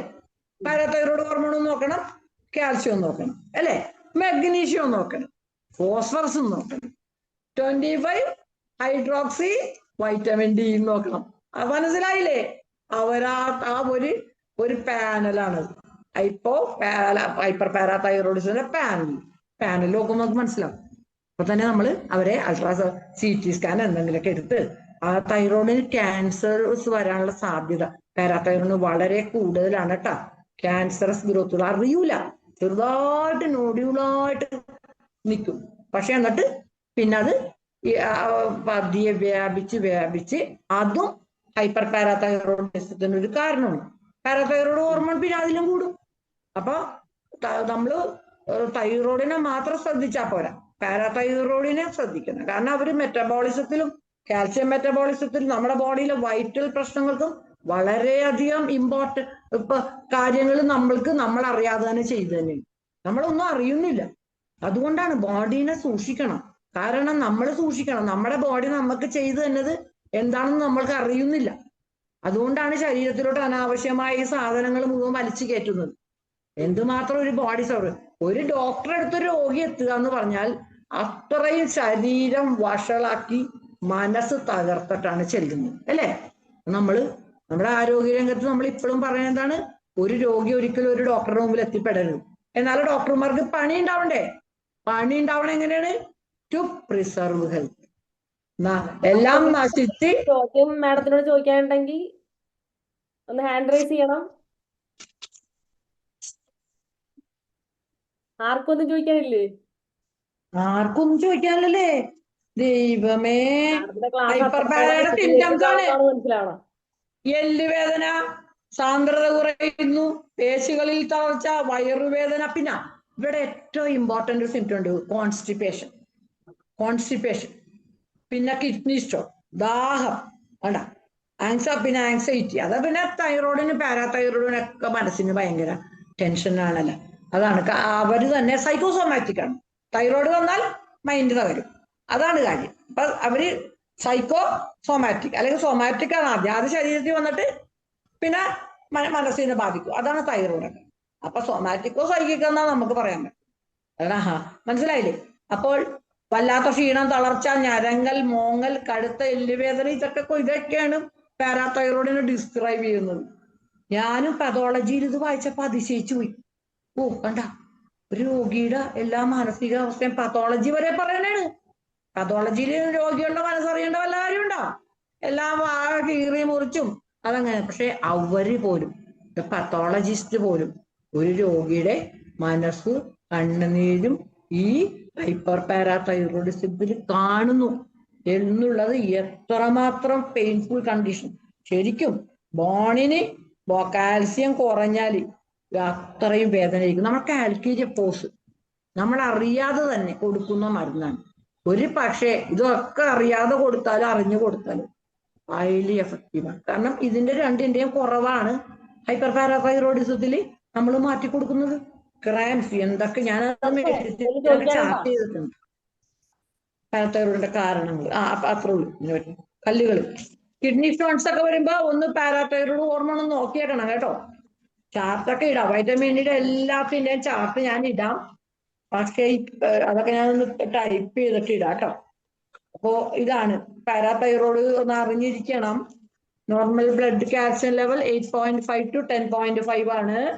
അതിൽ കൂടുതലായി കഴിഞ്ഞാൽ ഹൈപ്പർ കാൽസീമിയ, ഹൈപ്പർ പാരാതൈറോയിഡിസം. അപ്പൊ അവിടെ ഒരു കാര്യമുണ്ട്, നമ്മളെപ്പോഴും നോക്കുമ്പോൾ ഹൈ കാൽസ്യം ലെവൽ ആയിരിക്കും, ഫോസ്ഫറസ് മാഗ്നീഷ്യം കുറയും, വൈറ്റമിൻ ഡി കുറയും. അത്ര ഒന്നും കേട്ടാ. നമ്മൾ അങ്ങനെ ഞാനിപ്പോ പ്രൈമറി ഹൈപ്പർ പാരാതൈറോയിഡിസം മാത്രമേ പറഞ്ഞിട്ടുള്ളൂ കേട്ടോ. പ്രൈമറി അത് എപ്പോഴും പെയിൻ തന്നെ, അതായത് മാക്രോസ് calcarea phos. Manoj doctor hand raise ചെയ്തിട്ടുണ്ടേ. ഇത് ദൈവമേ, മനോജ് ഡോക്ടർ. ഓക്കെ, നമസ്കാരം. എന്തായാലും വളരെ നന്നായിട്ട് ഡോക്ടർ അവതരിപ്പിച്ചു. മാത്രമല്ല ഒരിക്കൽ കൂടി ഡയറ്റ് ആൻഡ് റെജിമെന്റെ പ്രാധാന്യം സൂചിപ്പിക്കുന്നതാണ്. മരുന്നിൽ മാത്രമല്ല, അസുഖത്തിൽ പോലും. ഇപ്പൊ എന്തുകൊണ്ട് അസുഖമുണ്ട്, ഇപ്പൊ റെഡ് മീറ്റിന്റെ കാര്യം പറയുകയുണ്ടായി. അതുപോലെ ഓരോ ഭക്ഷണവും എന്തൊക്കെയാണ്, വളരെ ആഴത്തിൽ ബയോകെമിസ്ട്രിയും ഫിസിയോളജിയും പഠിക്കുക എന്നുള്ളത് വളരെ പ്രധാനമാണ് മരുന്ന് കൊടുക്കുന്നതോടൊപ്പം തന്നെ. അപ്പോൾ ഡോക്ടർ പറയട്ടെ, കൽക്കേറിയ പേഴ്സണെ കുറിച്ച് പറയുകയുണ്ടായി. ധാരാളം ആൾക്കാർ, എനിക്ക് അറൌണ്ട് 40, പ്രത്യേകിച്ച് ലേഡീസ്, അവരെല്ലാം തന്നെ ദേഹവേദന പറയുന്നുണ്ട്. മിക്കവാറും ഇത്തരം കേസുകളിലൊക്കെ തീർച്ചയായിട്ടും നമ്മൾ ഹൈപ്പോ തൈറോയിഡിസം, ഈ പാരത്തോർമോൺ നോക്കണം എന്നുള്ളതാണ് ഡോക്ടർ പറയുന്നത് അല്ലേ? അതാണ് എൻ്റെ ഒരു സൊല്യൂഷനായിട്ട് അതെ, പറയുന്നത്. പിന്നെ അതുപോലെ തന്നെ ഈ റീനൽ കാൽക്കുലർ ഡിസീസിലും എല്ലാം ഇതിൽ പ്രാധാന്യമുള്ളതാണ്. അതായത് കാൽസ്യം അടിഞ്ഞുകൂടുമ്പോ നമ്മൾ പാരാതൈറോയ്ഡ് സംശയിക്കണം. ആ 25% പാരാതൈറോയ്ഡാണ്, ബാക്കി 75% വേറെ രോഗങ്ങളാണ്. അതിന്റെ ചാർട്ട് നമുക്ക് ഇടാം. എന്നാലും നമ്മൾ ഇവരെ സംശയിക്കണം. കാരണം കാൽസ്യം മെറ്റബോളിസം നിയന്ത്രിക്കുന്നത് പാരാതൈറോയ്ഡ് ഹോർമോണാണ്. അപ്പൊ പാരാതൈറോയ്ഡ് ഹോർമോൺ അപ്പൊ തന്നെ നമ്മൾ ചെക്ക് ചെയ്ത് നോക്കാൻ പറയണം. കാരണം ഇത് അറിയാതെ പോണുണ്ട് സാറേ. ഒത്തിരി, ഒരു ക്യാൻസർ ഒക്കെ 5 കൊല്ലം കഴിഞ്ഞിട്ടാണ് അറിയണം. ഞാനത് എല്ലാം കണ്ട ഒരാളാണ്. അതാണ് പാരാതൈറോയ്ഡ്. നമ്മളെ ഫുഡും ഒക്കെ നോക്കണം. ഇതിനകത്ത് ഹോമിയോപ്പതിയുടെ ആംഗിൾ നോക്കുമ്പോഴത്തേക്ക് ഒരുപാട് ആൾക്കാർ നോർമൽ ഭക്ഷണം കഴിക്കുന്നുണ്ടല്ലോ. അപ്പൊ അസിമിലേഷന്റെ പ്രോബ്ലത്തെ കുറിച്ച് നമ്മൾ ചിന്തിക്കണം. മയാസം, സോറിക് മയാസം, അത് ഡെഫിഷ്യൻസി മയാസം എന്ന് വെച്ചാൽ പറയുന്നുണ്ടല്ലോ. അപ്പൊ ആ ഒരു ആംഗിൾ ചിന്തിക്കുക. ഒപ്പം ഇതിനെക്കുറിച്ചുള്ള അറിവും ഒരുപാട് പഠിക്കാനുണ്ട്. ഇതെല്ലാം സൂചിപ്പിക്കുന്നത് സ്പെഷ്യലൈസേഷനെ കുറിച്ചാണ്, അതിന്റെ ആവശ്യകതയെ കുറിച്ചാണ്. യഥാർത്ഥത്തിൽ ഓരോന്നും വളരെ പർട്ടിക്കുലറായിട്ട് പഠിക്കുകയാണെന്നുണ്ടെങ്കിൽ തീർച്ചയായിട്ടും ഒരുപാട് ഗുണം ചെയ്യും. ഒരുപാട് പേഷ്യൻസിന് ഗുണം ഉണ്ടാക്കും, ഹോമിയോപ്പതി ഗുണം ഉണ്ടാവും. പക്ഷെ ദൗർഭാഗ്യവശാൽ നമ്മളെല്ലാവരും എല്ലാത്തിനും സ്പെഷ്യലിസ്റ്റുകളാണ്. അവിടെ കുഴപ്പം. പ്രത്യേകിച്ച് നമ്മൾ ഇപ്പം നല്ലവിധം MD കോഴ്സ് വരെ ആയിട്ടുള്ളൂ. അത് 34 വർഷം മുമ്പാണ് MD വന്നത്. പിന്നെ അതിനുശേഷം ഒന്നും വന്നിട്ടില്ല. അപ്പൊ അതൊക്കെ മാറി കൂടുതൽ സ്പെഷ്യലൈസേഷനിൽ പോയി കഴിഞ്ഞാൽ തീർച്ചയായിട്ടും വരും വർഷങ്ങളിൽ ഹോമിയോപ്പതി നമ്പർ ഉണ്ടാവുന്നതിന് സംശയമില്ല. എന്തായാലും ഡോക്ടർ ജോളി വളരെ ഭംഗിയായിട്ട് പറഞ്ഞു. അതോടൊപ്പം ഡോക്ടർ അഞ്ജിത ആദ്യമായിട്ടാണ് മെയ്ഡൻ പ്രസന്റേഷൻ ആണ് അതെ, തോന്നുന്നു, വളരെ അതെ, ഭംഗിയായിട്ട് കൈകാര്യം. വളരെ അഭിനന്ദനങ്ങൾ. നന്നായിട്ട് കമ്പയർ ചെയ്തു സാറേ. അതാണ് നമ്മൾ പറഞ്ഞ ഓരോ സബ്ജക്റ്റും ഓരോ ഡോക്ടേഴ്സും പഠിച്ചിട്ട് മറ്റുള്ളവർക്ക് കൊടുക്കുമ്പോൾ അങ്ങനെ കൊടുക്കണം. കാരണം ഒറ്റക്കിരുന്ന് പഠിക്കാൻ പറ്റൂലേ, ഭയങ്കര ഡ്രൈ സബ്ജക്റ്റ് ആണ്. പക്ഷെ എല്ലാവരും ഉള്ളപ്പോ നമ്മളത് അങ്ങനെ എല്ലാവർക്കും കൊടുത്തു വരുമ്പോഴാണ്. ഞാൻ തൈറോയ്ഡൊക്കെ 10 കൊല്ലം സെമിനാർ എടുത്തിട്ടാണ് തൈറോയ്ഡ് ഞാൻ ഇവിടെ പറഞ്ഞത്. അത് 10 കൊല്ലം അത് IHK ക്ലാസ്. അത് ഡോക്ടർ ഒരു ഇൻഡിവിജ്വൽ സിംറ്റം, ഡിസൈഡ്സ് കമ്പനി ആയിരിക്കും, ഇൻഡിവിജ്വൽ സിംറ്റം ആയിരിക്കും, ചിലർക്ക് തിരിച്ചായിരിക്കും, അവരുടെ കമ്പനി ആയിരിക്കും, അവർക്ക് പഠിക്കാൻ പറ്റൂല. അപ്പൊ ഡിപ്പെൻസ്. അപ്പൊ എല്ലാവരും ഒരേ റെസ്പോൺസ് പ്രതീക്ഷിക്കരുതെന്ന് കൂടെ പറയുകയാണ്. Okay, thank you. ജോളി ഡോക്ടറെ, നമ്മുടെ ഷീല ഡോക്ടർ ചാറ്റിൽ ഒരു കാര്യം പറഞ്ഞിട്ടുണ്ട്. ഷീല ഡോക്ടറെ ഒന്ന് നേരിട്ട് പറയാവാ? ഷീല ഡോക്ടറെ ഒന്ന് അൺമ്യൂട്ട് ചെയ്യോ? എന്തായാലും ഇന്നത്തെ ദിവസം അതിഗംഭീരമായിരുന്നു. കാരണം 2 വെടിക്കെട്ട് ടീമുകളാണ്. ഒന്ന് മോഡറേറ്ററായി എത്തിയ ഡോക്ടർ അഞ്ജിത, അതെ, അതെ, അതെ, അതുപോലെ അതെ. തന്നെ ജോളി ഡോക്ടർ. അപ്പൊ തുടക്കം തന്നെ ഗംഭീരമാക്കിയ അഞ്ജിതയ്ക്ക് അഭിനന്ദനങ്ങൾ. അതെ, കഴിഞ്ഞ കറക്റ്റാണ്. വളരെ വളരെ ഉം, വളരെ തിരുവനന്തപുരത്ത് നന്നായി കൊണ്ടു. ജോസ് ഐസക് സാറിന്റെ ഓഡിറ്റോറിയത്തിന് മുമ്പിൽ ഇരിക്കുമ്പോൾ ഒരു ഓട്ടോയിൽ ഒരു ആൺകുട്ടി ഇറങ്ങി വരുന്നു. ഇത് ആ ആരാന്ന് ഒരു പിടിയില്ല. ആ അടുത്ത് വന്നപ്പോഴാണ് മനസ്സിലായത് ഇത് ആൺകുട്ടിയല്ല, നമ്മുടെ തുണക്കുട്ടിയാണെന്നുള്ളത്. അങ്ങനെയാണ് അഞ്ജിതയെ പരിചയപ്പെടുന്നത്. അപ്പോഴന്ന് തന്നെ ഞാൻ പോകാൻ നേരം പറഞ്ഞു, നമുക്ക് അടുത്ത ദിവസം ഒന്ന് മോഡറേറ്റ് ചെയ്ത് നോക്കിയാൽ എന്താ. ഞാൻ അതെ, അതെ, ചെയ്യാം. അതെ. അപ്പൊ ഞാൻ പറഞ്ഞു, അങ്ങനെയാണെങ്കിൽ നമുക്ക് ഇന്ന് അടുത്ത ദിവസം ജോളി ഡോക്ടറാണ്, ജോളി ഡോക്ടർ വരുമ്പോൾ തന്നെ തുടങ്ങാം. അങ്ങനെ ഇന്ന് ഗംഭീരമായിട്ട് തുടങ്ങി. അപ്പം ഇടയ്ക്കിടയ്ക്ക് നമ്മുടെ മറിയാമ്മ ഡോക്ടർക്കും അതുപോലെ തന്നെ ശൈല ശൈലാജി ഡോക്ടർക്കും ഇടയ്ക്കൊരു ഒപ്പം. അവധി കിട്ടും. അപ്പം അതെ, എല്ലാവരും ചേർന്നുമ്പോഴത്തേക്ക് ടീം ഗംഭീരമാവും. പിന്നെ മറ്റുള്ള ദിവസങ്ങളിൽ മനോജ് ഡോക്ടറും ഉണ്ട്. അപ്പൊ മനോജ് ഡോക്ടർക്കും ആകപ്പാടെ തിരക്കാണ്. അപ്പൊ ഇനി ധൈര്യപൂർവ്വം നമുക്ക് ഈ പറഞ്ഞ എന്നാ ആൾക്കാരെ എന്നാലും മനോജ് സാറ് വരട്ടെ, എന്നാലും അല്ല മനോജ് സാറും വരട്ടെ. ഉണ്ടല്ലോ, ഞങ്ങളൊക്കെ നട്ടലായിട്ട് ധനേഷ് സാറും നട്ടലായിട്ട് എപ്പോഴും മനോജ് ഉണ്ടല്ലോ. സാറൊക്കെ ഇരിക്കട്ടെ, എന്നാലല്ലേ എന്തെങ്കിലുമൊക്കെ ഞങ്ങളോട് പറഞ്ഞു തരാൻ പറ്റുള്ളൂ. ഇതൊരു വൺ വേ അല്ലല്ലോ, ഉറപ്പായിട്ടുണ്ട്. ഒരു പാലം ഇട്ടാ രണ്ടുപേർക്കും വനം, അങ്ങോട്ടും അതെ ഇങ്ങോട്ടും അതെ. പോണം. ഏതായാലും ഹലോ ആ പറഞ്ഞോ. ശേഷം സംശയം ആർക്കും ഇല്ലാത്ത എന്താണെന്നറിയാവോ? ഡോക്ടർ ഇല്ല. വളരെ ഷീലയാണ്. ആ ശീല. ഡോക്ടറെ വളരെ ക്ലിയർ ആയിട്ട് പറഞ്ഞതുകൊണ്ട് ആർക്കും ഒരു ഡൗട്ടും ഇല്ല അതിനകത്ത്. അതെ നന്നായിട്ട് ഡോക്ടറെ താങ്ക്സ്. അതിലേ ഞാൻ ഇതൊക്കെ ചാർട്ട് ചെയ്യും കേട്ടാ, ഞാൻ ചാർട്ട് ചെയ്ത് ധനേഷ് സാറിന് അഴക്കും, എന്നിട്ട് മാത്രം അത് സാറ് ഷെയർ ചെയ്തോളൂ. ഇതെല്ലാം പ്രിന്റിങ്ങിലാണ് ഇപ്പൊ. അതിനിടയ്ക്ക് ഇന്നലെ നന്ദി കൂടി പറയണേ ജോൺ ഡോക്ടറെ വേണ്ടിയിട്ട്. ചാടിക്കേറി ഇന്നലെ ഞാനിത് എടുക്കാന്ന് പറഞ്ഞ് ഞാൻ പറഞ്ഞ് മുഴുവനും എടുത്ത് തീർത്തിട്ടില്ലെന്നും പറഞ്ഞ് കയറിയതാണ് കേട്ടാ. അപൂർണമാണ് ഇതൊക്കെ.